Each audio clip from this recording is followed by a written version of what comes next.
Hi, everybody. Good morning. Good morning. Chris, welcome to the dark side. Thank you. No, don't even, no. It's not even a topic for public consumption. Welcome to the dark side. So, while we're on the subject of Apple, Oh my God, I should have just kept my mouth shut. The number one phone maker in the world. yeah, Yes. I want to turn the positive into a negative. Would that be okay, Chris? Sure. Yeah. Could you imagine if GM 70% of everything that it did was bicycles? Would it still be a car company? That's a good question. I would think that you have to follow the dollars. Yeah, but I think it's a negative that Apple 70% of all its money comes from the iPhone. Yeah. It's a phone company. Yeah, exactly. Might as well buy Sprint and make it all in house. Yeah. Steve, what do you think? They're definitely a phone company. They're definitely a phone manufacturer, but I don't know if I'd buy Sprint.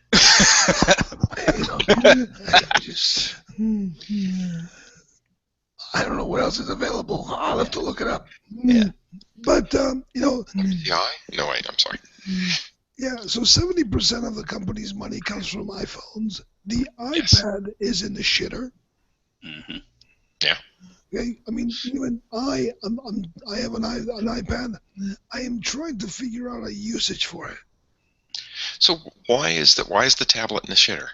Is it all the tablets, or is it just Apple's, or what? I don't have any other ones.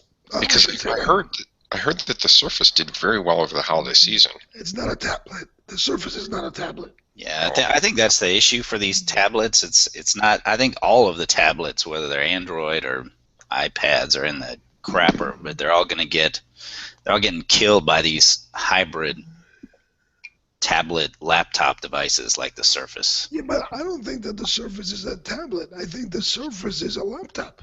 Here it is. Okay, because I think that the definition of tablet, it has to be running a phone operating system on it. If that's the definition, it's certainly not a tablet. I'm sorry, I'm just coming up with it. Good morning, David. Hey guys, how you doing? Good morning, David. We're making fun of Chris this morning. I'll fill you in later. Very nice. Sorry I'm a few minutes late, guys. I got up extremely late last night from Long Island. So I thought you were just thawing out. No, there's no chance of that with the storm coming. good. Show him the outside.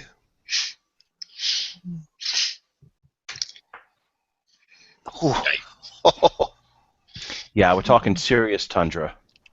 Wow. We've been having regular drops at his house from the Red Cross. The C-130s? C-130s. Yeah, it's pretty cool. The MREs aren't too bad. Yeah. Chris, you and I know he's lying. So And my wife is a very good cock. So going back to what we were just talking about before we were so rudely interrupted. Thank you. Is it? I mean, the tablets to me, literally, I am searching for a reason to use it. The only thing that's saving me, I have 2-3 apps that only work on a tablet. And now I hear that probably Apple and Samsung are coming out with bigger tablets. It's about the 12-inch tablets. Yeah. 13. All right, it's a big tablet. You know, I just don't get it because frankly, not to make fun of you, Chris, again, but if I were to buy a tablet, I might as well just buy a MacBook Air. It's cheaper. Yeah, no, I agree. I bought a tablet in November, Samsung, and I'm happy with it, but there isn't a lot that I can, it exists in that netherworld where, there isn't, you can't do with it what you can in the phone. You can't just carry it around quite easily, and then you can't do serious stuff with it. So it operates when, get a Skype from somebody at 9 o'clock at night. Right. Mhm. Steve, what do you think? Yeah, I'll tell you. Since I used to try and do work on my tablets. I got all the suite of Microsoft applications on it, which was great when they came out. But since I got my Surface, my iPad Mini has turned into just a entertainment device. Yeah, but the Surface, to me, as I said, the Surface and the MacBook Air are one machine. Mhm.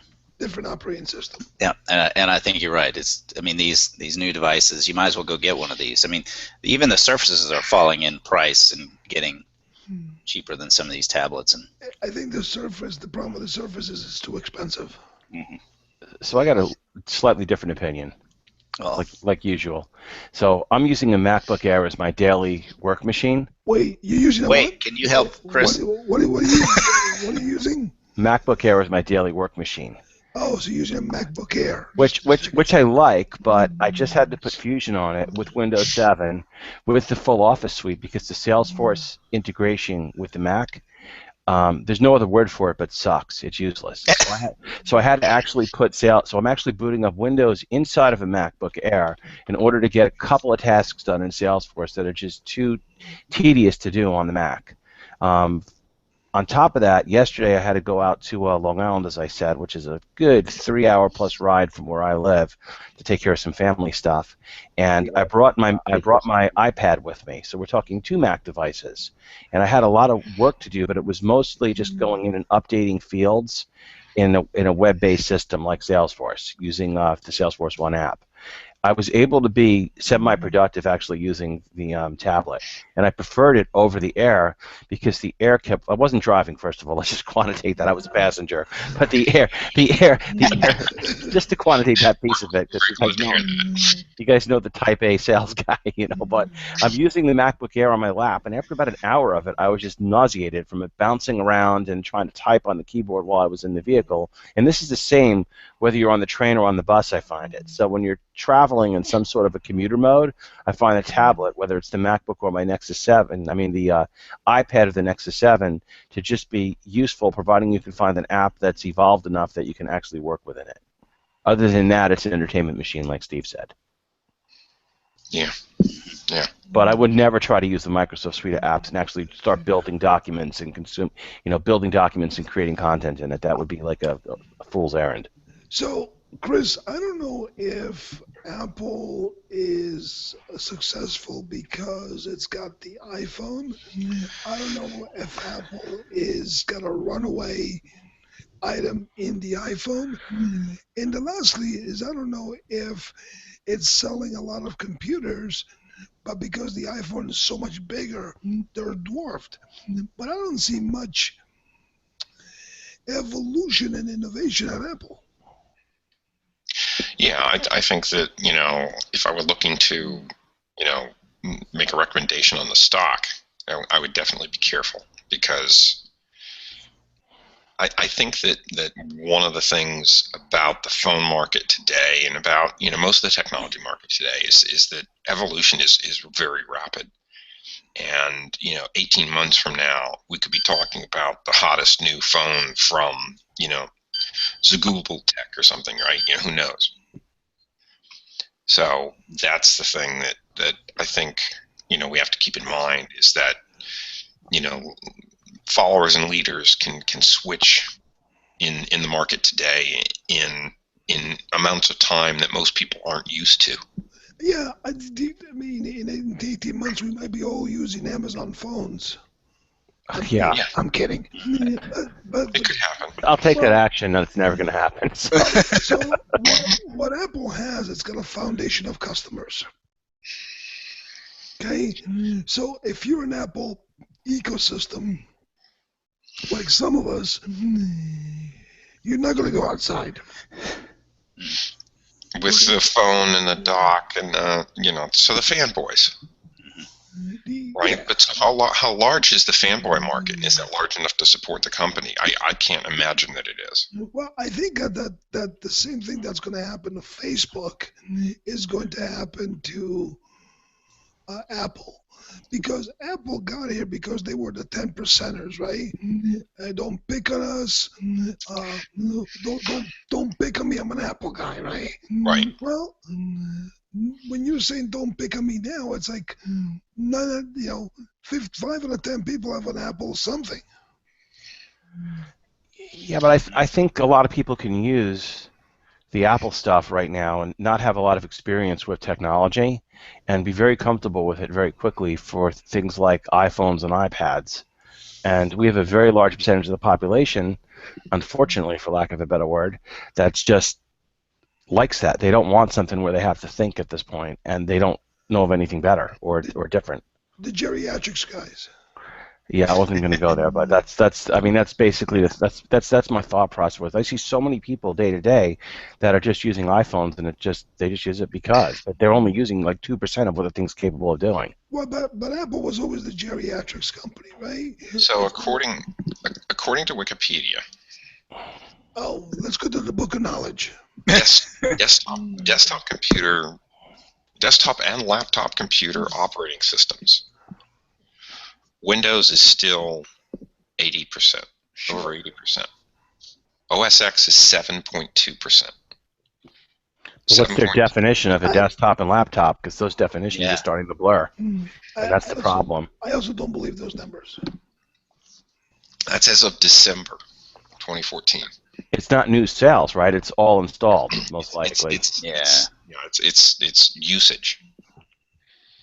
And I do think that in the world, because you guys are fanboys and you look for it and see a different picture of it, I do think in the world, I think that if Apple computers is more than 10%, I'd be surprised.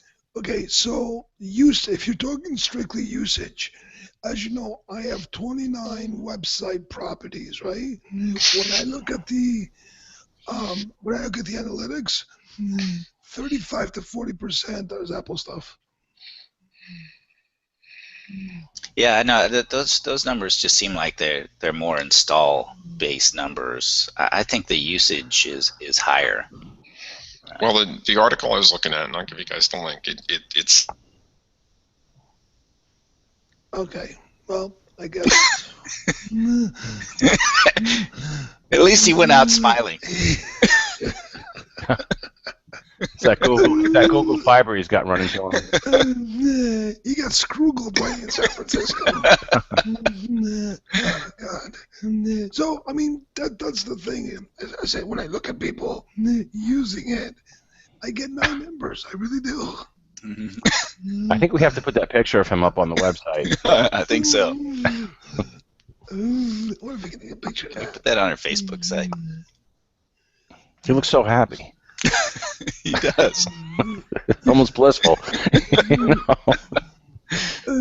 Yeah. He looks like the kind of guy the picture from the guy on Ice Age. That's not right. Right before the boulder falls on his head. Exactly. So while we're waiting for the next line that Chris is going to, there he is. Sorry, guys. That's all right.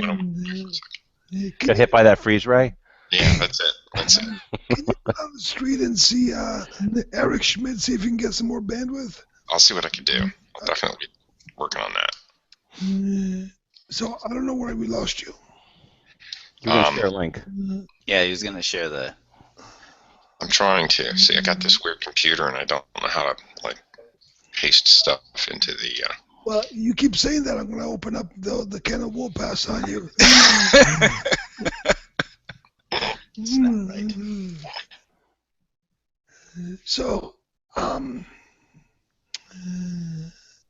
he's gone again. He's still smiling. I'm telling you, we can make a hell of a montage of these pictures.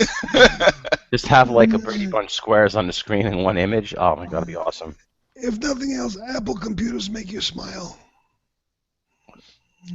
All right, so are the Surface Pros going to play an impact on the outcome of the Super Bowl?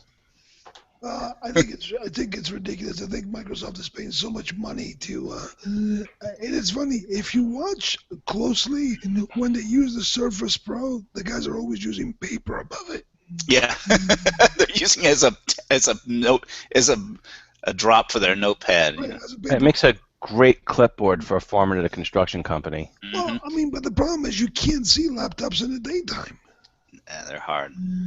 No, you can't. You just cannot see laptops in the daytime. You know, and the Surface thing is just funny. Oh, we got the Wikipedia article. That's another reason why I switched to the tablet, by the way. The sun was blaring in the window of the car, and I just decided to pull out the iPad to use it instead. But even the iPad is difficult in the sun. But you can hold it in an angle and hold it over your head. You're not going to do that with a keyboard. Right. Right. Oh, we got a link from Mr. Chris. Let's see. Yes. Let's go to the videotape. Hey, Mr. Chris, your brother's on too. Oh, there he goes. I think we have a microphone from Mr. Chris. He'll be back. No, I see him moving. I just don't see him. All right. Now that I've managed to open the link 3 times, okay. I think it's funny that the Super Bowl has bought their way into the iPhone, into the Surface. And Can you hear me now? Yes. Yay! And they use that Surface like a billboard. This is browsing statistics. Okay. I think the web client thing's interesting with how many Linux/Android they call it. That must be all that embedded set-top stuff that's out there. That's a pretty big number, 22%. Yeah. But there's a lot of Android stuff in thermostats, single-usage computers. A lot of that stuff being done. It's just that. I like that 20% is still Windows XP. I think that's a real statistic, by the way. I think I agree with you there. Definitely. I got some Windows NT 2000. 2% is still Windows. Almost 3% is still Windows Vista. If you believe that. Mark, you're probably still running 351 in your museum somewhere. I got some installed customers with Windows 2000. Yeah. On the retail side. So, going back to what we're talking about, I just feel I agree with you, Chris, about the stock thing, because I think at any given moment somebody could come out with the phone and kill it. Well, there's a lot of people trying. Well, I think there's a lot of good phones out there. I think that the Motorola is a good phone. I think that the HT is a good phone. HT, isn't it? HTC? Mm-hmm. Yeah, I think that's a great phone. Yeah. With the speakers, I think it's a great phone. But then you got some new stuff coming out from like Firefox and from Ubuntu, and they're hitting the market in other countries. Yeah, but I don't see them taking hold. I really don't. I don't think they're going to either, to be honest. But they're just more fragmentation in the market, and you never know. All they have to do, I just don't think it's going to be so much about the OS as about the apps going forward and how they package and skin them. The moment that you can use one OS across all your devices, and the moment you can use your phone and use it at a docking station, make it into a computer, the whole landscape is going to change. It's called Windows OS. Yeah. Microsoft Mobile, right? Yeah, I mean that's Windows it. That's their vision. That's the vision. Yeah, but you can't. The problem with that is that nobody's writing for it. But I'll tell you why. I'll tell you why nobody's writing for it. Because they keep changing the APIs. Well, it's more than APIs. I mean, it's as apps evolve, the problem is, things like being able to collaborate with each other and be able to, do things that involve faster stuff more than just your standard like request response. Like I'm going to go to a web page and look at it. That's something that works across all things. As apps get more complex, how do you make them all perform and work the same across all these different platforms when the APIs are totally different? No, but my point is, if you're an app writer, right? If you're writing apps, and every couple of months your whole environment is different, right? And nobody's buying your apps. Why would you spend the money and go write for the Windows Phone? Well, there's people that are using tools out there. There's lots of tools out there from companies that let people write an app in one environment and publish it to many, and even handle the whole, the archiving, the submissions, the evolution as new platforms come out, and they just update the platform, and it's write it once to deliver it many. But when you do that, you are writing for the lowest common denominator. That's right. And that's kind of where the problem is, and that's what I was getting at, is that whole lowest common denominator creates apps that might not be considered good enough as a really good native app that was actually designed for that device, for that hardware, for that screen size, for the feature set of that piece of that phone, regardless of the OS. So the old programmer's joke is that God created the heavens and the earth in 6 days, and on the seventh day he rest. And of course that's quite easy to do, right? Let's see you make version 2 and make it backward compatible. That'll take you more than a week. All right, and that's the reality, right? Is that whatever you're going to do in whatever environment, it's got to be transportable and compatible, and that's why everything's moving to SaaS, right? That's why everything's moving to the cloud and all that, because then you don't care where you're at.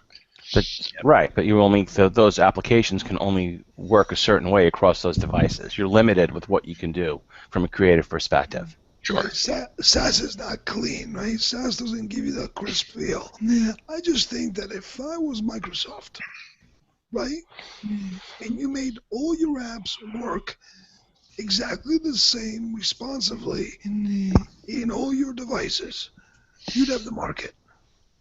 So let's talk about that for half a second. Have you seen the Outlook for Apple? I have. For iOS that just came out. It's basically just a Comply, isn't it? Yeah. Yeah, and if you read the reviews in the app stores, people tend to like. I haven't actually used it yet. I just downloaded it yesterday, but it's a pain in the ass to make it work right. Yeah, I couldn't get my Exchange server to work on the iPad at all with that, and it was working natively fine enough. But I also read the reviews on the Android one, and the Android review was terrible. The Apple one was, if you could figure out how to use it, it's not bad. Mm-hmm. It's the review I won, but I'm assuming that means you also have oodles of bandwidth all day long for it to work, because all you're doing is requesting stuff from that Exchange instance to refresh your web page over and over again every second. Right, but you see, the problem with that app is, and I tried it and tried to work on it and everything, the problem with the app is it's not Outlook. It's a company that Microsoft bought and who was able to figure out how to get all your stuff in one thing. Mm-hmm. I'm saying if you could take Outlook and make it work seamlessly across all the operating system, which is not. All right. Right? And furthermore, if you're able to use Outlook across all the Microsoft units, you would have the market. So how is it that Mozilla is able to do it? And I'm not saying these are the best products out there, but they're consistent. If you look at Mozilla Thunderbird across all OSs, it's pretty much the same thing. If you look at LibreOffice, it's pretty much the same across all OSs, except mobile. You just lost 50%, 90% of our listening. Well, no, the point is I'm saying that they're at least successfully doing it, but I think they're doing it by using a Java container for building everything, and that obviously is anti-Microsoft. Java container is not where you keep your coffee, though, in the morning, right? Right. Not unless you want a lot of coffee and you don't want anyone else to touch it. But What's a Java container? It's this. It's a box of Java. Gotcha. Okay. But that's my point, right? Because you're going to geeky land. Well, I know, and that's the reason why that's why I use that example. I was trying to explain how unrealistic it is based upon the way that the Microsoft apps are built. They'd have to start from scratch. Right, iPhone users, Facebook users are not geeky land. They just want to know that it works. Yeah. Well, we all want to know that it works. How many times have you wanted to take your iPhone or tablet and just smash it because you're trying to get work done or respond to something and you're just watching a spinning wheel? And I'll include the Android stuff in the same place where your phone just gets so hot it's unusable, which is a pretty common thing with Android devices. Yeah, but the other side of it is that the users are capricious, right? And the iPhone was hot, and it was the cool thing to have. I don't think that's necessarily the case anymore, but I think that a lot of people are buying it out of inertia. Mm-hmm. And when something comes out that is, enough to catch the capricious public eye, then I think the 70% of the income that Apple's enjoying right now is going to go away. And then Apple will be in the position of Yahoo having a lot of money because they invested early in Alibaba and not sure what to do with it. So let's talk it out for 1 second. I'll give you my Alibaba thought. Okay. So this is great. So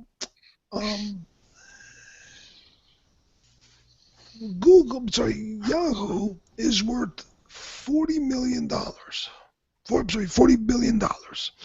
So Marisa Myers, which is useless as let's not get sexist. Marisa Myers is out there, but she's going to figure everything out because she's coming from Google.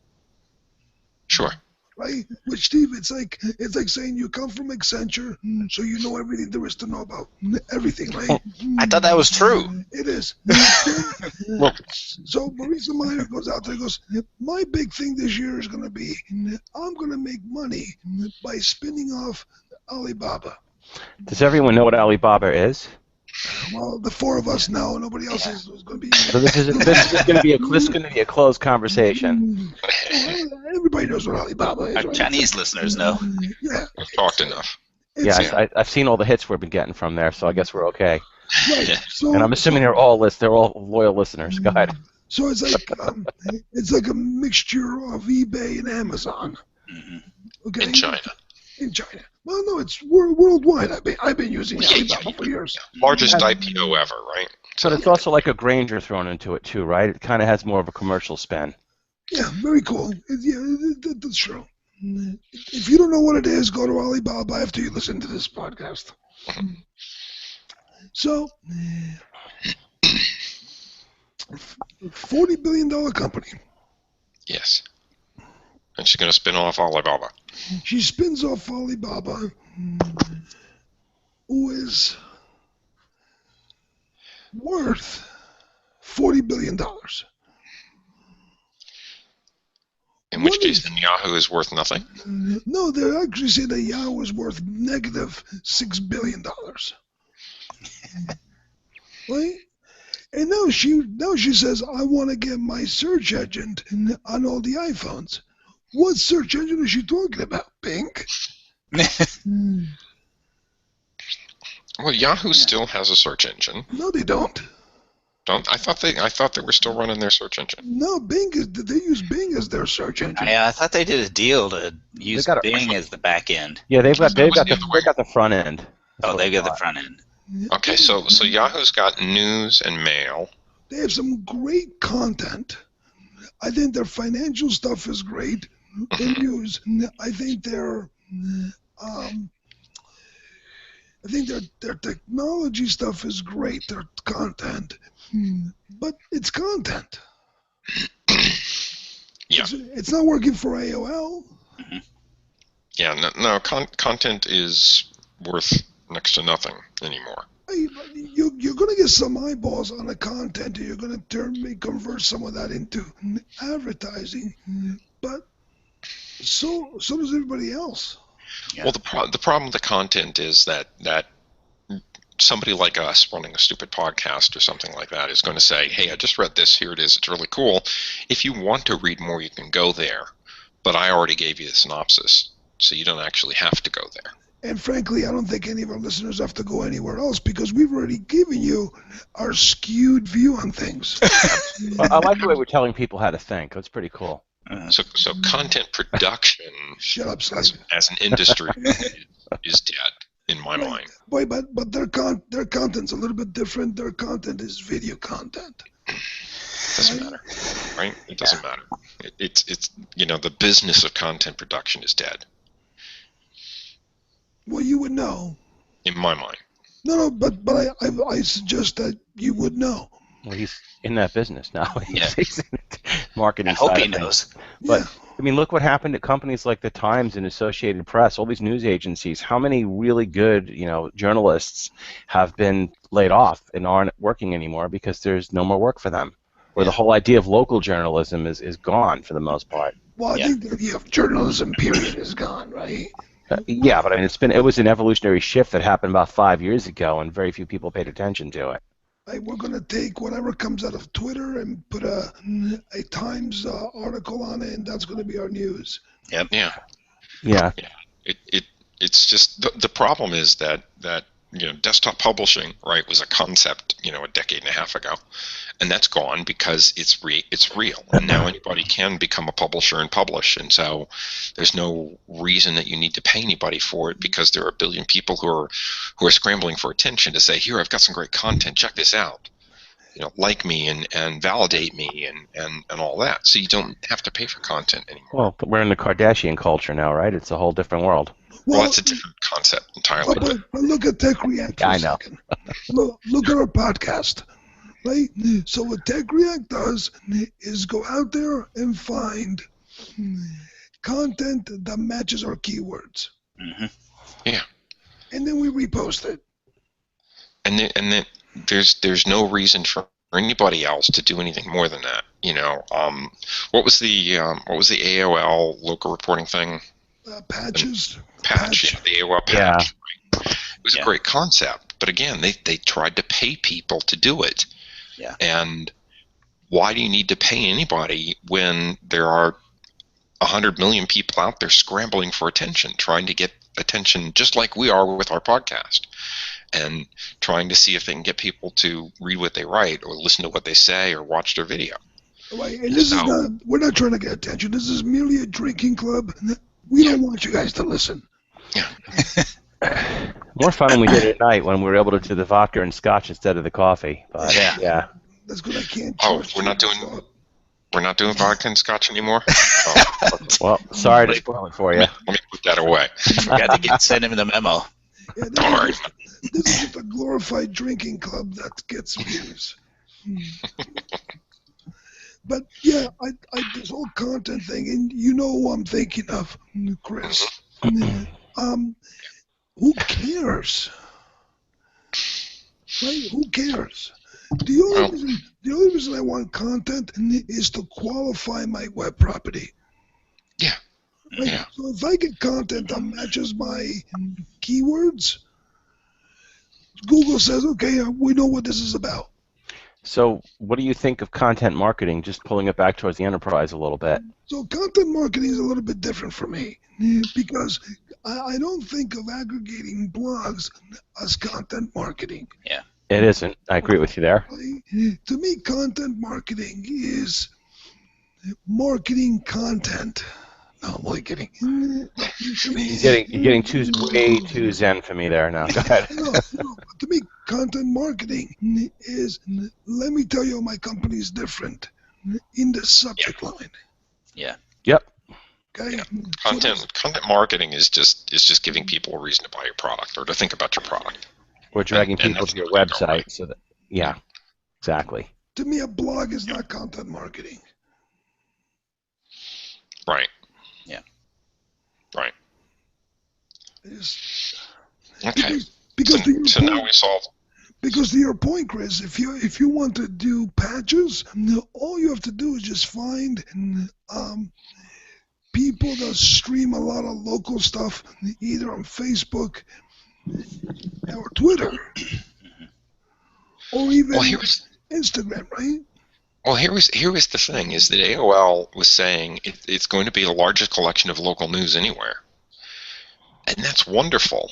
But collecting a bunch of things that nobody's ever going to want to look at the collection of, it's like I've got grains of sand from every beach in the universe. Who cares? And it's like a sand closer. Yeah. you're never gonna want to look at more than 2 or 3 patches, right? You're not gonna want to look at 50 of them. Never, much less 1,000. So there's this company out there called Google that does a really good job of collecting things like that, and it doesn't make a lot of sense to try and build an infrastructure to collect that kind of stuff. There's just a little value to it. So I think that whole concept of trying to collect content and then market it somehow is, I hear from startups every now and again, I've got this really great content, engine I'm going to do something with, and I just kind of like, good luck with that. Yeah, I think cringe. I talk to people like that all the time. It's like, So, I met with a company. This is, let me just let me just veer off from where we've been veering off from the village. Veer off a minute. So I heard from this company. One of my friends is actually quasi hooked up to it. But what they do is they do sort of a curation of content. Right? Exactly. That's exactly. That was my question. Curation of content. So they curate content.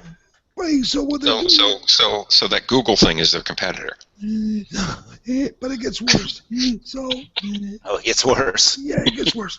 So their whole business is based on the fact that if you're a small business, you'll want to repost things that make you look a certain way to your public. Right? So let's just say that you're in the business of tires.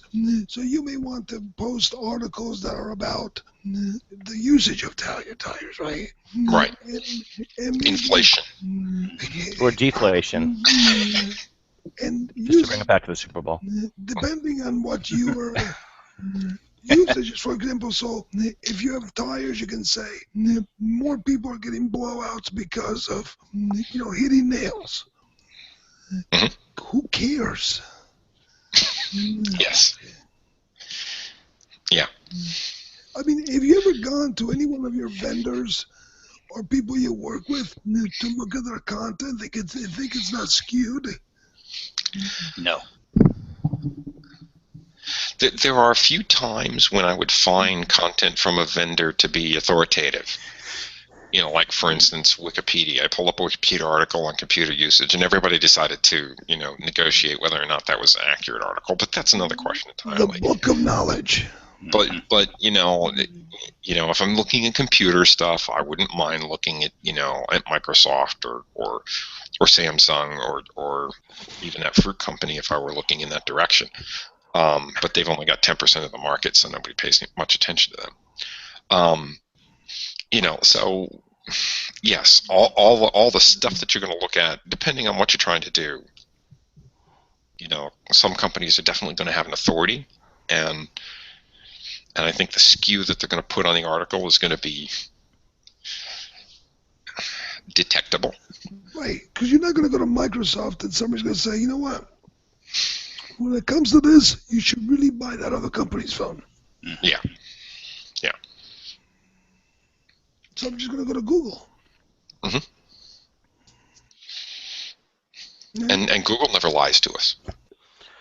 Well, you just get a little scroogled, but you're not really getting lied to. Yeah. Because they are giving you all the facts based on mathematical formulas, right? That's right. How can anybody who's building a self-driving car for you lie to you? All right, guys, we've reached the point in our day where there's not enough alcohol to keep us going. So what kind of predictions? So let's see here.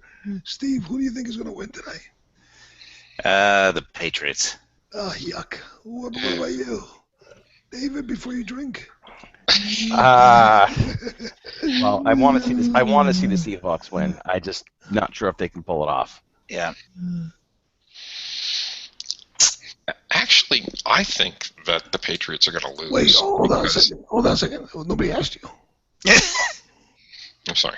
Well, you don't have one of those good computers, so forget it. When you take the training wheels off your computer, I'm with you. Tell me why you're thinking that, Chris.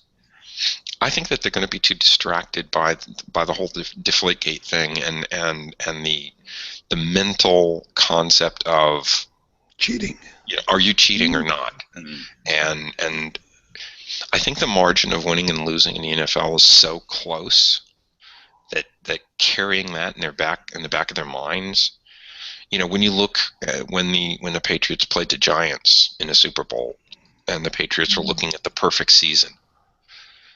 The Giants clearly wanted it more that year, and they pulled it off. And I think that this is, again, one of the things where half the Patriots' heads are going to be wrapped around, is somebody going to accuse me of cheating when I walk out of this game? No, is somebody going to know that we're cheating? Is somebody? Yes. Are we going to get caught cheating again? So, did you guys see the NFL honors last night? No. Okay. No, I had to organize my sock drawer. So you have to listen to the monologue from Seth, the beginning of it. It is the funniest thing you're ever going to hear about football. You just gotta do it.